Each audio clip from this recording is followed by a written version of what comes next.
Speaker साहब, मैं दिल्ली के एक सिख बहुल क्षेत्र का प्रतिनिधित्व करता हूं। यहाँ पर सभी धर्मों के लोग, चाहे कोई सिख है, कोई हिंदू है, सभी धर्मों के लोग बहुत प्यार से, आपसी सद्भाव से रहते हैं।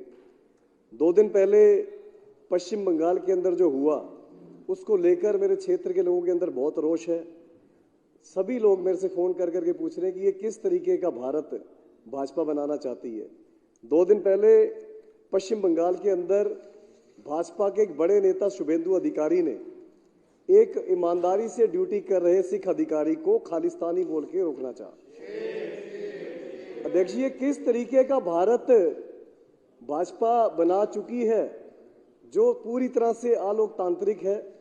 और इन भाजपाइयों को मैं बताना चाहता हूं कि जिस पगड़ी पर आप देखकर खालिस्तानी का कमेंट कर रहे थे, इस पगड़ी का इतिहास पहले जान लो।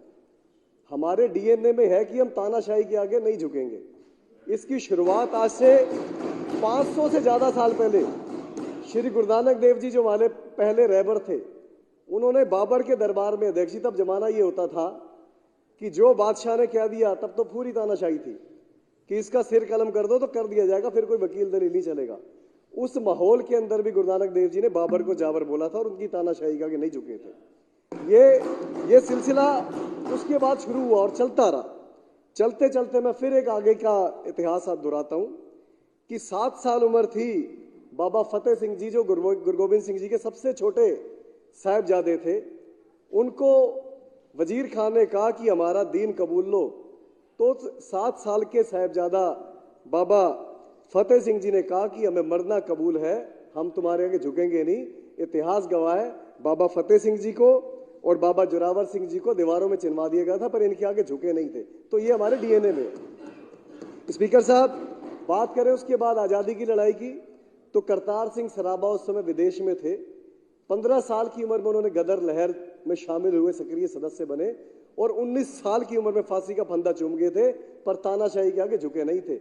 ये किस पगड़ी के ऊपर बार बार इल्जाम लगा रहे हैं। स्पीकर साहब, शहीद आजम भगत सिंह जी का बताया कि पूरे आज़ादी के इतिहास में एक ही बार किसी को शहीद आजम कहा गया है, और वो भी पगड़ी वाले शहीद आजम भगत सिंह थे। स्पीकर साहब, बात करेंगे उधम सिंह जी की। 1919 में जलियांवाला बाग हत्याकांड हुआ, वहां हर धर्म के लोगों को मारा गया था, पर सिर्फ एक पगड़ी वाले के दिल में रोष पैदा हुआ और 1940 के अंदर जाके, लंदन के अंदर जाके, उस माइकल अडवायर का कत्ल करके उसको उसके पापों की सजा देके उसका बदला लिया था। स्पीकर साहब, उसके बाद बात करूं 1962 के अंदर, जब भाजपा इल्जाम तो लगा रही है, 1962 के अंदर जब भारत चीन का युद्ध हुआ, भारत वो युद्ध हारा, तब नेहरू जी ने नेशनल डिफेंस सिस्टम को मजबूत करने की बात की थी। तो पंजाब के तब के मुख्यमंत्री ने कहा था कि पंजाब खून भी देगा और पंजाब सोना भी देगा। ये बात ऑन रिकॉर्ड बता रहा हूं, जहां मर्जी गूगल में चेक करना। सदन के माध्यम से बताना चाहता हूं कि पूरे देश से 5 किलो और 327 ग्राम सोना इकट्ठा हुआ, पर इन पंजाब ने, इन पगड़ी वालों ने 252 किलो सोना, 2 कुंटल और 52 किलो सोना सिर्फ पंजाब वालों दी दिया। इस देश की आज़ादी के इतिहास की बात करें तो 121 लोगों को फांसी हुई थी, जिसमें से 93 ये पगड़ी वाले ही थे। स्पीकर साहब, 2626 लोग उम्र कैद की सजा में गए थे, काला पानी गए थे, उसमें से 2147 लोग ये पगड़ी वाले ही थे। इनको शर्म आनी चाहिए पगड़ी वालों के ऊपर देशभक्ति का, विरोध का इल्जाम लगाते हुए। स्पीकर साहब, उसके आगे बढ़ूं तो ये नागपुर से ट्रेनिंग लेकर आए, हमें देशभक्ति सिखाएंगे, जो अपने वहां पर तिरंगा तक नहीं लगाते।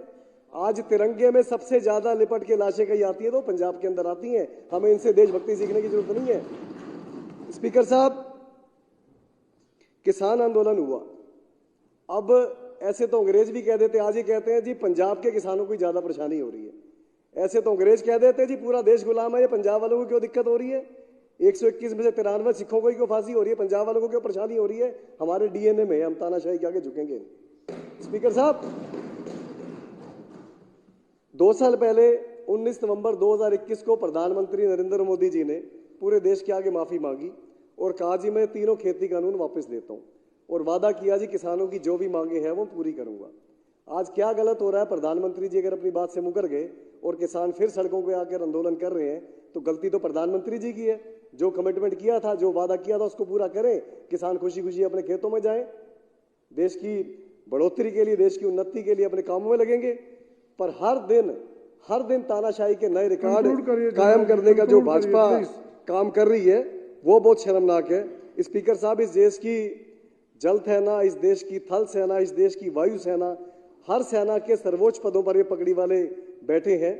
अगर इस देश के सबसे बड़े, इस दुनिया के आत्मसमर्पण की बात करें तो बांग्लादेश का जब हिंदुस्तान पाकिस्तान का युद्ध हुआ था तो वो भी पगड़ी वाले जनरल JS अरोड़ा थे, जिन्होंने एक साथ 93,000 पाकिस्तानी सैनिकों का जनरल AA खान नियाजी के साथ आत्मसमर्पण कराया था, वो भी पगड़ी वाले थे। स्पीकर साहब, ये बार बार इस देश के अंदर धर्म के नाम पर लड़ाई करवाने की, बांटने की साजिशें करते हैं।